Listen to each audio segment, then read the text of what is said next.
ये है democratic Republic of Congo, Africa की सेकंड लार्जेस्ट कंट्री, जो आज के समय दुनिया का 70% कोबाल्ट प्रोड्यूस कर रहा है। और ये है ऑस्ट्रेलिया, जो इस वक्त दुनिया में लिथियम का सबसे बड़ा प्रोड्यूसर है। और ये हैं वो 3 कंट्रीज जिनको लिथियम ट्रायंगल कंट्रीज कहा जाता है, जिसमें चिले, अर्जेंटीना और बोलिविया शामिल है। ये वो कंट्रीज हैं जहां पर दुनिया के 60% लिथियम रिजर्व्स पाए जाते हैं। और आज के समय पूरी दुनिया ही इन मिनरल्स को हासिल करना चाहती है, और जिसमें भारत भी शामिल है। और ये कहा जा रहा है कि आने वाले फ्यूचर का ये मिनरल्स न्यू ऑयल हैं, जो फ्यूचर में सभी एनर्जी सिस्टम्स को पावर करेंगे, फिर चाहे वो हमारी गाड़ियों को चलाना हो या मोबाइल फोन्स को या फिर इलेक्ट्रिसिटी को जनरेट करना। These minerals are the future.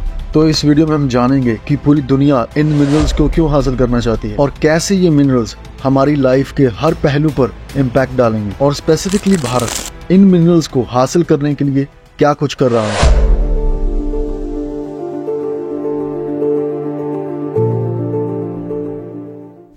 तो क्रिटिकल मिनरल्स कितने इंपॉर्टेंट हैं और पूरी दुनिया इनके पीछे क्यों पड़ी हुई है, हम इसको समझेंगे एक बहुत ही कॉमन एग्जांपल के थ्रू। ये है एक मोबाइल फोन जिसको हम सब इस्तेमाल करते हैं, लेकिन बहुत ही कम लोग इस चीज पर ध्यान देते हैं कि इस एक मोबाइल फोन को बनाने के लिए कितने मिनरल्स और मेटल्स का इस्तेमाल किया जाता है। मोबाइल फोन की टच स्क्रीन के इतने महंगे होने का एक कारण है कि इसमें इंडियम नाम के एक क्रिटिकल मिनरल का इस्तेमाल किया जाता है। और एक मोबाइल फोन की जो डिस्प्ले होती है उसमें बहुत सारे रेयर अर्थ एलिमेंट्स का इस्तेमाल किया जाता है। इसके अलावा मोबाइल फोन के माइक्रोफोन में निकल का और इसके स्पीकर्स में नियोडाइमियम जैसे रेयर अर्थ एलिमेंट का इस्तेमाल किया जाता है। और इन क्रिटिकल मिनरल्स का रोल एक मोबाइल फोन को बनाने के लिए सिर्फ यहीं तक सीमित नहीं है। एक मोबाइल फोन की बैटरी में मेनली 3 क्रिटिकल मिनरल्स का इस्तेमाल होता है, जिसमें शामिल है लिथियम, कोबाल्ट और ग्रेफाइट। जिसमें कोबाल्ट का इस्तेमाल बैटरी के पॉजिटिव टर्मिनल में और ग्रेफाइट का इस्तेमाल बैटरी के नेगेटिव टर्मिनल में किया जाता है। और फाइनली जो हमारे पास एक बैटरी तैयार होती है वो होती है लिथियम आयन बैटरी। और ये लिथियम आयन बैटरी आज तक का सबसे बड़ा टेक्नोलॉजिकल मार्वल है। और इसी लिथियम आयन बैटरी की वजह से मोबाइल फोन और लैपटॉप जैसी चीजें चल रही हैं। और तो और इसी लिथियम आयन बैटरी का इस्तेमाल टेस्ला जैसी कंपनीज इलेक्ट्रिक कार्स बनाने के लिए करती हैं। और इसके अलावा इन क्रिटिकल मिनरल्स का इस्तेमाल सोलर और विंड पावर प्लांट्स में किया जाता है। तो इसी कारण इन क्रिटिकल मिनरल्स को आज के समय का न्यू ऑयल कहा जा रहा है, जिसकी वजह से दुनिया भर की कंट्रीज इन क्रिटिकल मिनरल्स को हासिल करना चाहती हैं, और जिसमें भारत भी शामिल है।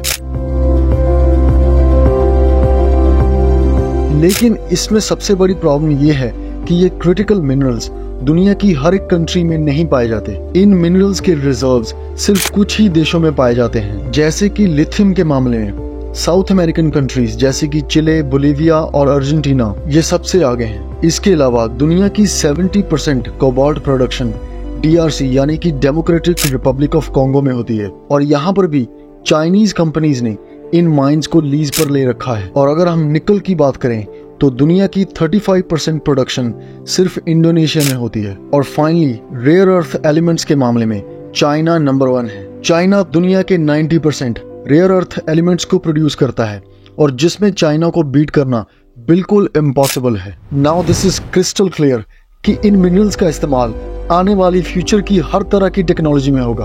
तो इसका मतलब है कि भारत को भी इन मिनरल्स की जरूरत अपने इंडस्ट्रियल और ट्रांसपोर्ट सेक्टर के लिए पड़ेगी। लेकिन प्रॉब्लम यह है कि भारत में इन मिनरल्स के रिजर्व्स किसी बड़ी मात्रा में नहीं पाए गए हैं। तो जिसका मतलब है कि जब तक हमें भारत में इन मिनरल्स का कोई रिलायबल सप्लाई सोर्स नहीं मिलता, तब तक हमें इन मिनरल्स को बाहर से इंपोर्ट करना पड़ेगा। और इंडिया ने जितनी भी अपनी कमिटमेंट्स पेरिस क्लाइमेट डील के अंदर की हैं, जैसे कि 2070 तक हमारे कार्बन एमिशंस नेट जीरो होंगे, और 2030 आते आते हम अपनी 50% इलेक्ट्रिसिटी रिन्यूएबल एनर्जी सोर्सेस जैसे कि सोलर और विंड से जनरेट कर रहे होंगे। तो आइए अब हम देखते हैं कि इंडियन गवर्नमेंट इन मिनरल्स की सप्लाई शॉर्टेज को दूर करने के लिए क्या क्या कदम उठा रही है। तो पिछले ही साल इंडियन गवर्नमेंट ने इंडिया का जो मेन माइनिंग लॉ है उसको चेंज किया, जिसके जरिए उसने 6 मिनरल्स को एटॉमिक मिनरल्स की लिस्ट से हटा दिया। जिन मिनरल्स को एटॉमिक मिनरल्स की लिस्ट से बाहर निकाला गया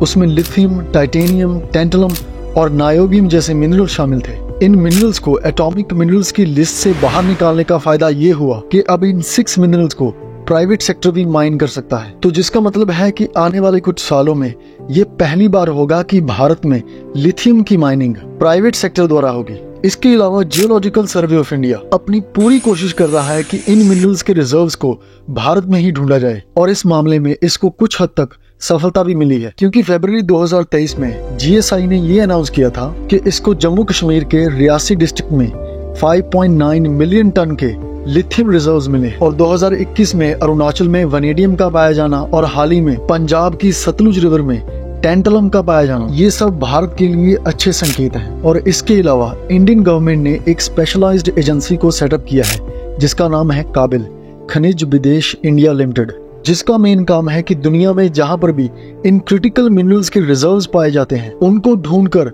भारत के लिए सिक्योर करना। और अभी तक इसने अर्जेंटीना में 5 लिथियम के ब्लॉक्स को लीज पर ले लिया है, और इसके अलावा इसकी लिथियम को लेकर ऑस्ट्रेलिया और चिलियन गवर्नमेंट के साथ बात चल रही है। अब जहां पे रिन्यूएबल एनर्जी सोर्सेस पे शिफ्ट होने में एनवायरनमेंट और क्लाइमेट को बेनिफिट होगा, वहीं पर फॉसिल फ्यूल्स को एक्सपोर्ट करने वाली कंट्रीज को नुकसान होगा। But we have to make this change for our future.